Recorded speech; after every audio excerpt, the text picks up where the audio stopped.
Budget से पहले और अर्निंग सीजन के बीच बाजार में क्या रणनीति रखनी चाहिए? लंबी अवधि के लिए कहां मिलेंगे मौके और ग्लोबल अनिश्चितताओं के बीच में कैसे रहेगा बाजार का माहौल? इन तमाम बातों पर चर्चा करने के लिए आज हमारे साथ टाटा एसेट मैनेजमेंट के सीईओ राहुल सिंह जी जुड़ चुके हैं। आइए उनसे चर्चा आगे बढ़ाते हैं। राहुल, आपको बहुत बहुत स्वागत है ET Now स्वदेश पे। सबसे पहले तो राहुल, तमाम फैक्टर्स हैं मार्केट में, अर्निंग से इतना ज़्यादा सपोर्ट नहीं है, जियोपॉलिटिकल टेंशंस भी बरकरार हैं। ऐसे में आप कैसे देख रहे हैं बाजारों को? फिलहाल भारतीय बाजारों पर क्या कुछ व्यू है आपका? देखिए, प्रॉफिट्स पे तो कोई फ़र्क ज़्यादा नहीं पड़ेगा, लेकिन मैक्रो पे ज़रूर फ़र्क पड़ता है। तो मैक्रो में क्या होता है कि अगर नर्वसनेस बढ़ती है मार्केट्स की तरफ, तो आपने देखा होगा कि रुपी की जो वैल्यू है, रुपी की वैल्यू गिर रही है और उसकी वजह से एक नया एफपीआई सेलिंग का एक दौर शुरू हो सकता है या दौर शुरू हुआ है। आई थिंक वो एक फ़र्क पड़ती है जो कि टेक्निकल पॉइंट है। फंडामेंटल्स पे मेरे हिसाब से रुपी और कमोडिटी प्राइसेस का थोड़ा बहुत इन्फ्लेशन पे फ़र्क पड़ेगा, थोड़ी बहुत मार्जिन्स, प्रॉफिट मार्जिन्स पे फ़र्क पड़ेगा, बट बाकी कंपनीज, कुछ कंपनीज को फ़ायदा भी होगा। तो कुल मिला के अगर मैं प्रॉफिट्स को देखूं, निफ्टी 50 की प्रॉफिट पूल को देखूं, तो उसमें कुछ कंपनीज को बेनिफिट होगा, कुछ कंपनीज को नुकसान होगा, लेकिन कुल मिला के मुझे लगता है कि निफ्टी 50 की प्रॉफिट्स को फ़ायदा ही होता है जब कमोडिटी प्राइसेस बढ़ती हैं और रुपी गिरती है। तो आई थिंक मैक्रो पे थोड़ा सा हमें ध्यान रखना पड़ेगा, क्योंकि जो भी मैक्रो में चेंजेस होती हैं उससे रुपी पे जो असर पड़ता है, उसका असर फाइनली एफआईआई फ्लोस पे भी पड़ता है, और वो हमें उस कनेक्शन को हमें ध्यान में रखना पड़ेगा। ऑलराइट, बट राहुल जी, एक और चीज़ हमें समझाइए कि देखिए जियोपॉलिटिकल टेंशंस तो बरकरार हैं ही, बट क्या ऐसे में इन्वेस्टर्स यूएस से अपना ध्यान हटाकर इमर्जिंग मार्केट्स पर फोकस ज़्यादा बढ़ा सकते हैं? और क्या ऐसे में एफआईआईज फिर से भारत को देखना चालू कर सकते हैं क्या?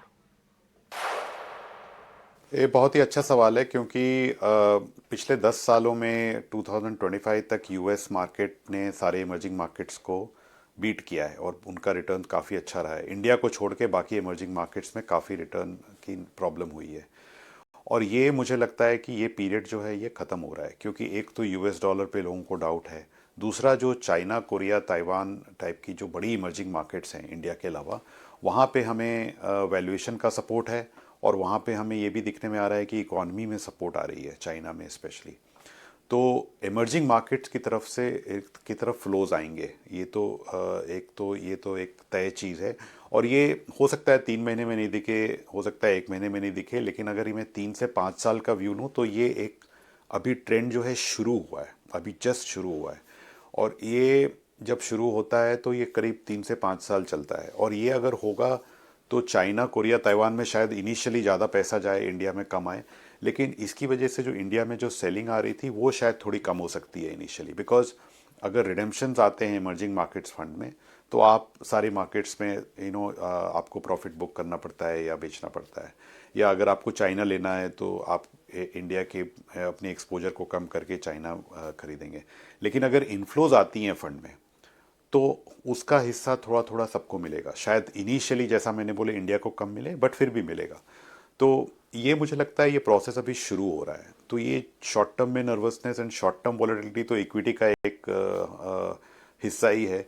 तो इसके बियॉन्ड अगर हम देखें, इसके अलावा अगर हम देखें, तो 3 से 5 साल का जो आपका सवाल है वो बिल्कुल सही है, और वो जो है, वो जो ट्रेंड है, वो ट्रेंड अभी शुरू हो रही है, और उसमें आई थिंक इंडिया को भी फ़ायदा होगा।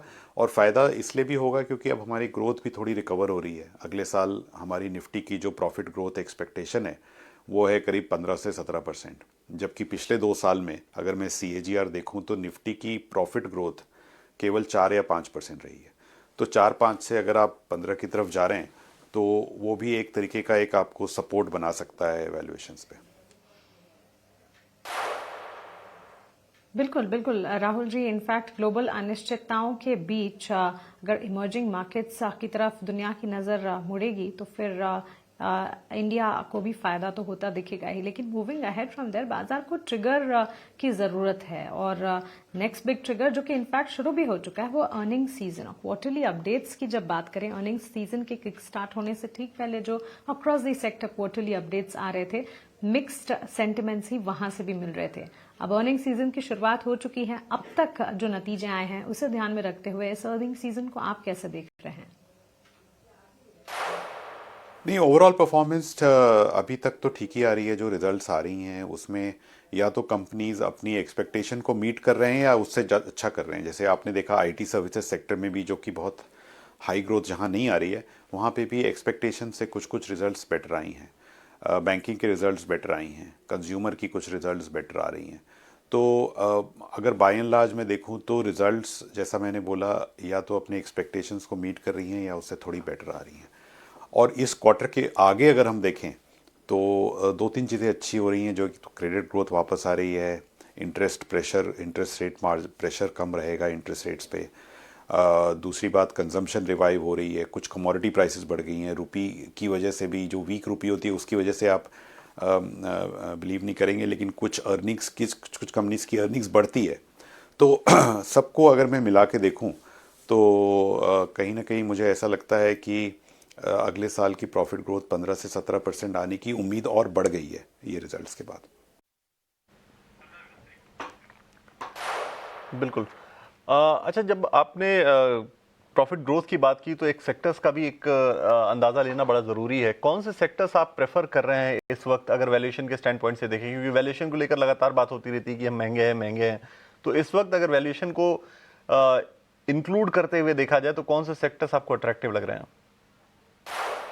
वैल्यूएशन के पर्सपेक्टिव से अगर मैं निफ्टी के से पहले शुरू करूं तो निफ्टी 50 भी अभी करीब 20 टाइम के मल्टीपल पे आ गया है फॉरवर्ड, जो कि 23 टाइम होता था 2024 में। तो वहाँ से भी हमें काफ़ी मतलब वैल्यूएशन सपोर्ट मिलेगा। अगर सेक्टर्स की बात करें तो मुझे लगता है बैंकिंग और फिनेंशियल सर्विसेज में सेक्टर्स काफ़ी रीजनेबल हैं अभी भी।